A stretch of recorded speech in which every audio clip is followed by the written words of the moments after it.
2 jours après la crue, l'entrée du camping est toujours condamnée. Le tour du propriétaire révèle des dégâts importants. Ici, l'eau est montée à plus d'1,80 m.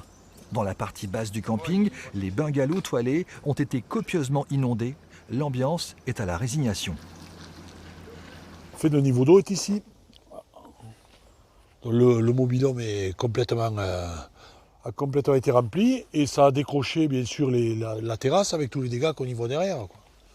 C'est ce qui est terrible. Dans la nuit de samedi à dimanche, l'équipe du camping a sauvé 67 caravanes en les déplaçant sur la partie haute. Mais aujourd'hui, le bilan est plutôt amer.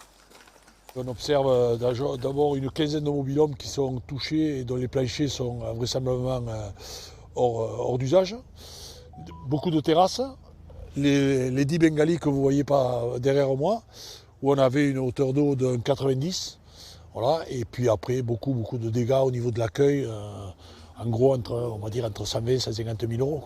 Le directeur du camping montre du doigt un bâtard d'eau. En cas de crue, cette digue provisoire barre la départementale 19 entre Sauvian et Sérignan. Sur cette photo qu'il a prise, on voit que seule la partie Sauvian est sous les eaux. Cet ouvrage fait partie d'un dispositif anti-inondation mis en place par l'agglo qui englobe les 2 communes. Sérignan précise qu'elle reste au sec, mais que Sauvian n'est pas inondée pour autant. Il y a tout un système de digues, de fossés qui rabat l'eau vers l'Orbe et en direction de la mer. Donc on ne renvoie pas l'eau forcément vers d'autres communes. Le but, c'est de rediriger le plus rapidement possible l'eau vers la mer. L'Orbe retrouve peu à peu son lit. Le camping de Sauvian, lui, se retrousse les manches. Son ouverture a été retardée d'1 mois.